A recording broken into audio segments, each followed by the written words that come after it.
presenta Banco de Seguros del Estado. En Uruguay nadie te da más seguridad. Seguimos en Día a Día y qué placer recibirlo como todos los martes con la actualidad a Raúl Ponce de León para los amigos. Yo soy su amiga, por eso Claro lo que digo sí. así. ¿Cómo estás, Rosario? Hola, Gusto mío bienvenido, también. Raúl. Un gusto como siempre. Bueno, los ojos del mundo han estado puestos estos días en la zona de conflicto, en la Franja de Gaza, el cese al fuego de hace algunos días, el intercambio de los rehenes, volvieron los rehenes a Israel. Con sus familiares. Con sus familiares, los que quedaban. Hubo algún incumplimiento en cuanto a que los cuerpos, los restos del resto de los cautivos, 28 no fueron entregados, solo 4. Porque... Aparentemente yo no voy a detenerme en el horario porque, por la diferencia y demás horaria, pero en la noche de Israel estaba previsto, en la noche de Medio Oriente estaba previsto que se entregaran los cuerpos. El tema es que hay algunos que no están identificados, quedaron bajo ruinas, es un poco la excusa o los motivos que han dicho, ¿no? Y lamentable también que yo le decía a Raúl hace unos instantes que los enfrentamientos en Gaza volvieron, ¿no? Siguen, digamos, no con la fuerza que estuvieron hasta el cese al fuego, pero hay casos puntuales de violencia, de todos modos, ni que hablar. Cuando nadie pensaba que una iniciativa de Trump iba a ser exitosa, si podés calificarlo de esa manera, bueno, que la liberación de los rehenes se concretó gracias a eso. No, ni que hablar. Y pararon la guerra. Israel, bueno, paró la guerra, ahora tendrán que repensar una estrategia. La mitad del terreno que habían avanzado retrocedió, está en el 50% del avance. Netanyahu ya ha dicho que la guerra no ha terminado. Ahora viene toda la etapa de negociación muy sensible, más allá de que lo que dijo Trump en Egipto ayer, en el Cairo, frente a una cantidad de líderes, se floreó Trump, ¿no? En el Parlamento israelí, después se fue para el Cairo frente a cantidad de líderes. Bueno, pero él obviamente apretó las clavijas a Netanyahu, a Israel, y también los países árabes apretaron a Hamas para que esto ocurriera, ¿no? 60.000 muertos se evalúa, incluso reconocido por alguna fuente israelí, 20.000 combatientes de Hamas, ¿no? Que esa cifra a veces, no, mujeres y niños, no, pero hay 20.000 de esos 60, que es un disparate por cada combatiente, hay 2 civiles, niños, mujeres o hombres, que fallecieron en este enfrentamiento.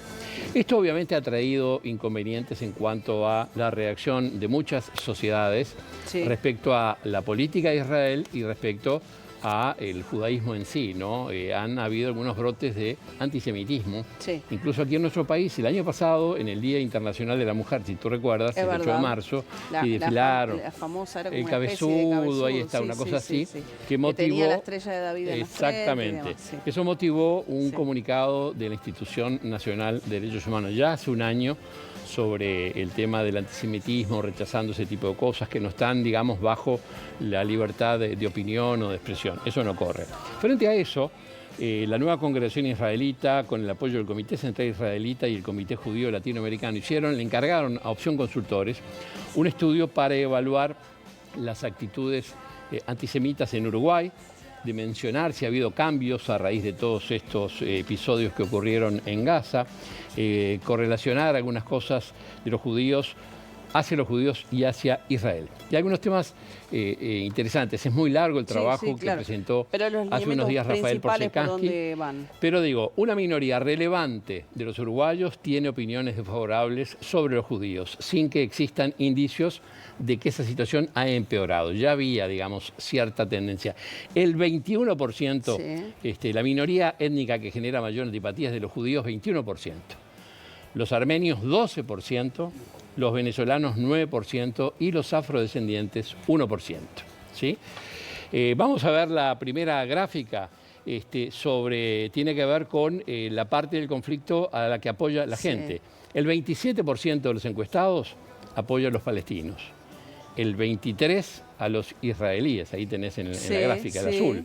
Y después tenés un 31 que no apoya a ninguno o aún por igual y no sabe, no contesta. O sea que la mitad de la población tendría una postura respecto a un lado u otro, de los encuestados, ¿no? Lo otro tiene que ver quién tiene la responsabilidad, porque siempre se ha dicho, bueno, Hamás le declaró la guerra a Israel el 7 de octubre del 23, cuando ese ataque terrible, ¿no? Sí, el que hablábamos la semana pasada. Bueno, si pone la otra gráfica, ahí vemos que el 39% de los encuestados dice que Hamás es el responsable de esta situación generada de guerra, de enfrentamientos, de muertes, el 31% de Israel, y después el resto, ambos por igual, o no sabe, no contesta. Allí está bastante con una responsabilidad mayor a Hamás, pero con notoria. Todo hay un porcentaje importante. Otra de las conclusiones que hizo este estudio, tanto la antipatía hacia los judíos como la hostilidad hacia Israel, porque son cosas distintas. Cuando uno critica a Israel, más que nada critica al gobierno de Netanyahu, las políticas, además, y otra cosa es la comunidad judía, ¿no? Las colectividades judías en el mundo y acá en Uruguay. ¿No? La diferencia, sí. Decía, tanto la antipatía hacia los judíos como la hostilidad hacia Israel son muy superiores en los votantes del Frente Amplio y en personas de izquierda. Está sectorizado, todo el apoyo a Palestina y la crítica al colonialismo de Israel, al sionismo, está planteado en esos términos. Y lo otro también que fueron consultados, importante, entre quienes tienen posición sobre este tema, la amplia mayoría consideró que el actual gobierno de Yamandu Orsi ha tenido un posicionamiento adecuado sobre el conflicto, lo cual para el gobierno es una buena noticia. En general hay una postura positiva. Así que bueno, habrá que ver cómo se siguen procesando las cosas, con cautela, con precaución, ¿no? Que las cosas se resuelvan por el diálogo. Cuando uno piensa que la situación, el acuerdo de paz está en el horizonte, pocos minutos o pocas horas, pocos días después. El tema es ahí, ¿cuál es la salida del problema? Ahí algo hay que hacer, así no pueden seguir. ¿Serán dos estados? ¿Será Palestina más asociada a Jordania? No está muy claro. Un estado multinacional. Mucha historia detrás. En fin, mucha historia. ¿Quién usurpó terrenos a quién? Nos venimos a nuestro país, al Parlamento, porque se va otra figura histórica, un legislador con mucho peso el más político. Veterano, ¿no? Exacto. Más veterano en años del Parlamento, 40 años. ¿Te imaginas? Se habrá estado horas sentado como diputado, como senador. Y bueno, los únicos años que no fue legislador fue cuando fue ministro de la calle. De Transporte y del Interior luego. En las dos polémicas, en una con el acuerdo con Khatur Nassi, ese acuerdo de 50 años, muy polémico, hasta hoy. Y en el Ministerio del Interior también, ¿no? Porque fue un ministro complicado. Y se fue con el episodio del pasaporte de Marcet, Carolina H., la futura embajadora en Portugal, que estuvo sobre la mesa nuevamente. Bueno, después de casi un año, se cumple el mes que viene un año la derrota de Álvaro Delgado y la coalición en segunda vuelta. ¿Y la autocrítica? La autocrítica, que en realidad, como decía, había un español que decía, vení que te voy a hacer la autocrítica. En realidad la autocrítica es mía, lo que el Partido Nacional plantea hacer es una crítica ¿no? colectiva sobre qué motivos llevaron a la derrota, porque entre octubre bueno, y pero noviembre, se va a plasmar en la realidad. No, claro, por supuesto. Sí. Hubo una pérdida de 100.000 votos entre octubre y noviembre. ¿Qué pasó? ¿Fue la fórmula? ¿Fue la estrategia? ¿Hubo comando? ¿No hubo comando? Bueno, hasta ahora se ha hablado muy poco. Bueno, esto empieza ahora, se largó oficialmente, empieza este sábado, un cronograma que empieza el sábado, que hay jornadas de análisis, autocrítica, pero ya el senador Botana tiró la bronca, que no le gusta, que está muy parametrizado, porque hubo una encuesta de opción también al respecto, que se evalúa. ¿Te acordás que hace un tiempo había salido un informe de un sociólogo que fue muy crítico de la fórmula, de cómo se manejó el comando? ¿No? Era de consumo interno, salió a la prensa y bueno, pero quedó medio ahí en evidencia. Ese tema fue medular, yo creo, claro. El tema de la elección de la fórmula.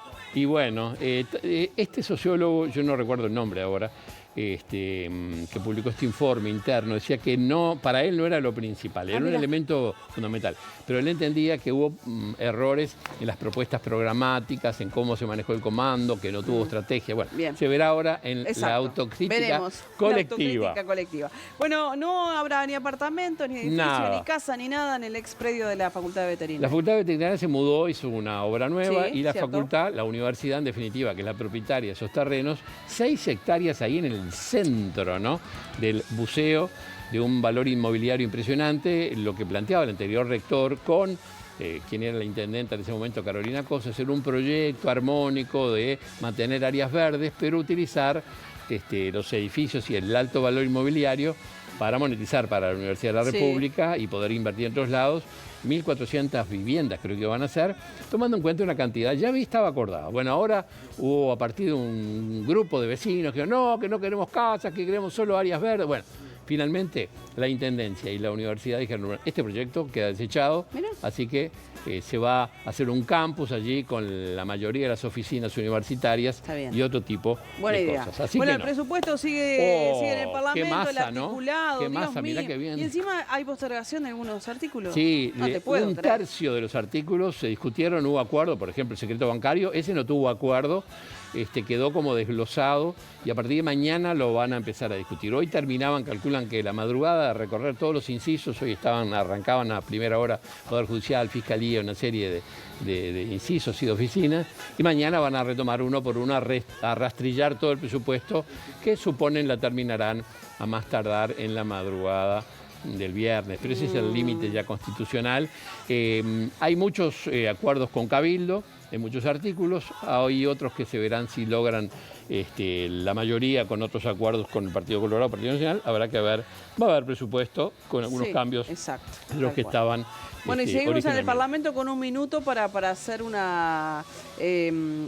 para dar una información respecto a la muerte digna, el proyecto. Sí, mañana tiene el plenario del Senado y ya está la mayoría, van a votar, discutirán algunos artículos, pero no hay cambio a lo que fue el proyecto aprobado en marzo de este año. Un poco más adelante. En marzo se presentó, creo que fue en agosto, en diputados, así que a partir de mañana y después de la promulgación del presidente va a haber eutanasia habilitada en el Uruguay con una serie de restricciones de cuidados, y recordamos que la semana pasada se aprobó el decreto reglamentario de los cuidados paliativos, que se entiende es el camino primario para seguir de la sedación, del cuidado, y después como última instancia llegar a la eutanasia. Y mañana se va Orsi para Roma, ¿no? Se va a Roma, es verdad, y se va a reunir con León XIV. Entre otras cosas, va a la cumbre de FAO, entre otras, donde allí el canciller es locatario, porque estuvo años en FAO como alto jerarca, así que va a estar bien conducido por Roma, comiéndose unos espaguetis. Raúl, has sido clarito como siempre, muchísimas gracias. Muchas gracias, te Nos vemos el martes. El próximo martes. Que estés bien.